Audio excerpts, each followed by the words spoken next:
kenal, saya Erwin Irawan dari industri kelor CV Tutamijaya dengan brand Morikai.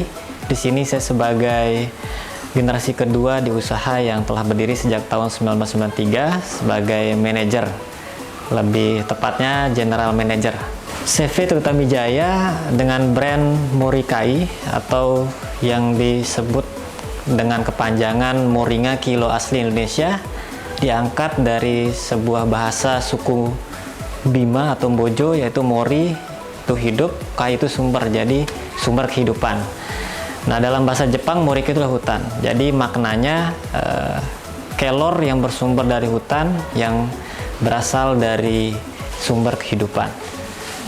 Nah, Morikai itu sendiri adalah brand dari produk kelor yang tentunya usaha ini sudah berdiri sejak tahun 1993, memulai usaha produk jamu, dirintis oleh orang tua saya yang dimulai sebagai seorang cleaning service pada umur 14 tahun atau tamat SMP. Nah, sekarang 2016 singkat cerita, CV Tutamijaya udah mulai ekspansi dari produk jamu ke produk kelor atau komoditas kelor, yang dimana di NTB sendiri banyak sekali pohon kelor bertebaran.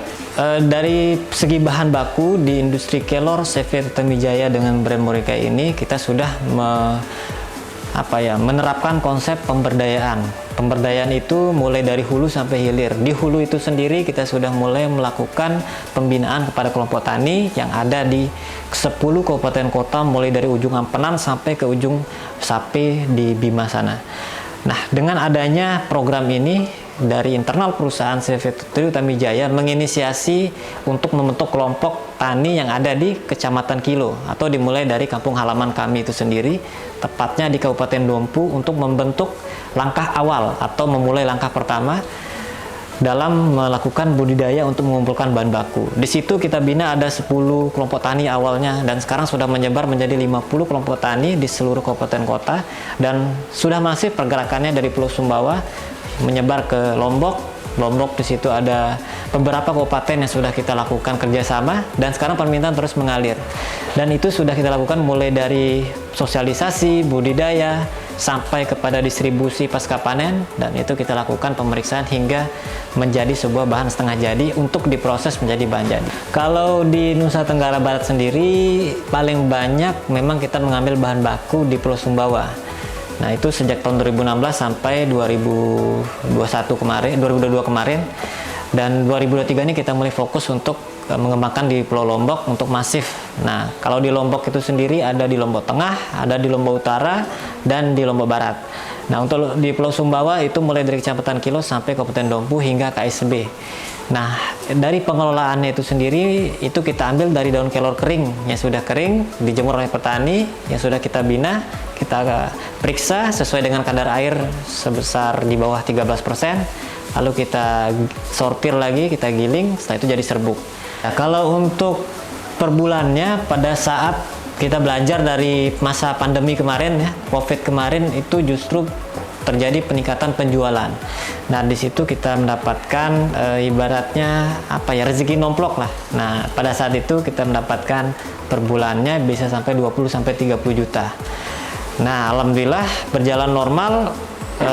Kami terus mempertahankan aktivitas omset itu sendiri supaya tetap bertahan. Dan posisi yang sekarang hingga di tahun 2023 ini bisa kisaran 5-10 juta.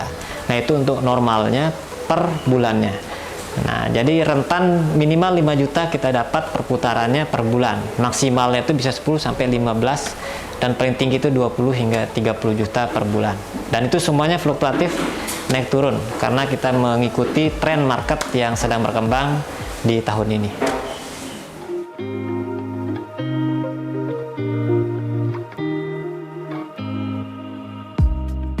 Pertama, di sini ruangan untuk penyimpanan bahan baku dengan kapasitas sekitar 250 ton.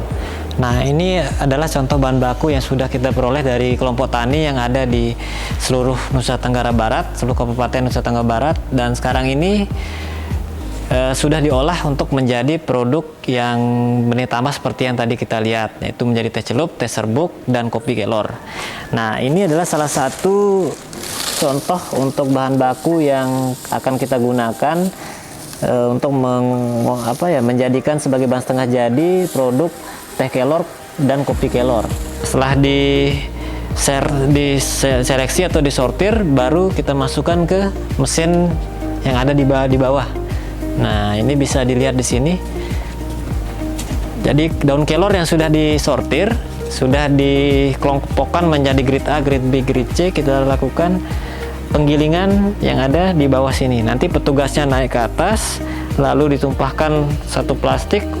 Setelah itu mesinnya dinyalakan menggunakan mesin elektrik. Nah, itu sudah kapasitasnya 150 kg per jam.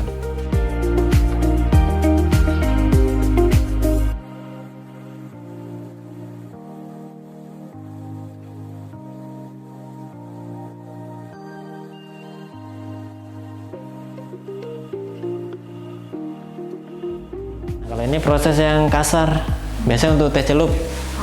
Kalau teh serbuk 2 kali lagi kita giling lagi yang di kapasitas kecil.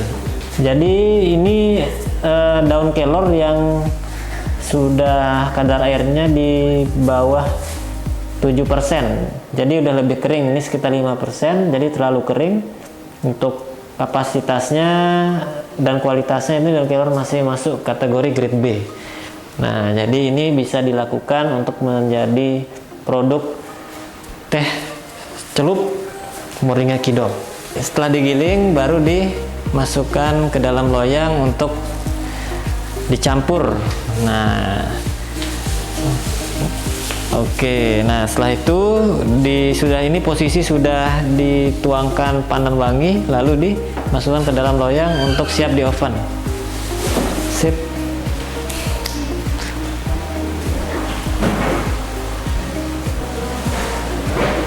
Ya. Nah, jadi daun kelor yang sudah dicampur, sudah jadi serbuk, itu dimasukkan ke dalam oven selama 30 menit. Nah, 30 menit ini di suhu 60 derajat sampai 90 derajat Celcius.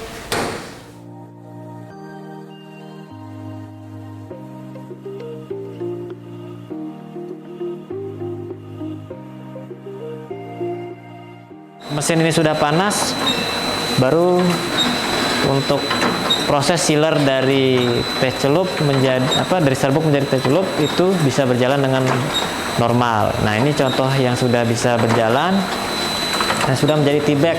Per tea bag-nya itu 2,5 gram. Nah, ini kalau saya pegang, ini langsung jadi 2. Ini per tea bag-nya itu adalah 2,5 gram. Nah, ini sudah bisa dimasukkan ke dalam kemasan primer. Nah, ini contohnya. Ini ada 2 jenis, ada yang menggunakan jepitan atau cantelan kita sebut. Ini untuk hotel, khusus untuk hotel-hotel yang memesan produk teh celup untuk dimasukkan ke dalam kamar-kamar.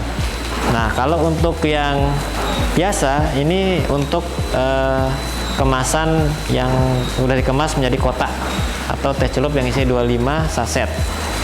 Nah, seperti ini proses ke pengemasan primer. Setelah dimasukkan ke dalam amplop, dari tea bag ke amplop, baru selanjutnya ditempel stiker. Nah, ini salah satu contoh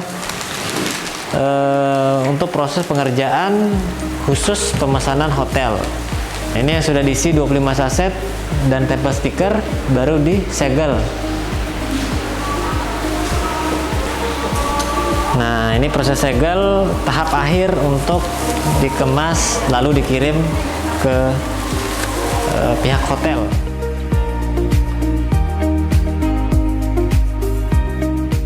Nah, kemasan yang sudah tertutup rapat itu berfungsi untuk melindungi daya tahan atau umur simpan dari teh celup itu sendiri. Semakin rapat semakin bagus. Nah, yang kedua, kalau ini tidak tertutup rapat, maka yang terjadi adalah proses percepatan kadaluarsa atau kadaluarsanya lebih cepat dari yang kita perkirakan. Nah, kalau dia tertutup rapat dengan baik, maka proses dan kualitas yang ada di dalam kemasan ini itu bisa bertahan lama sampai 2 tahun. Maka dari itu kita sarankan untuk menggunakan aluminium foil yang berwarna silver agar terhindar dari hama dan tertutup rapat agar bisa mempertahankan daya tahan, kualitas, dan umur simpannya.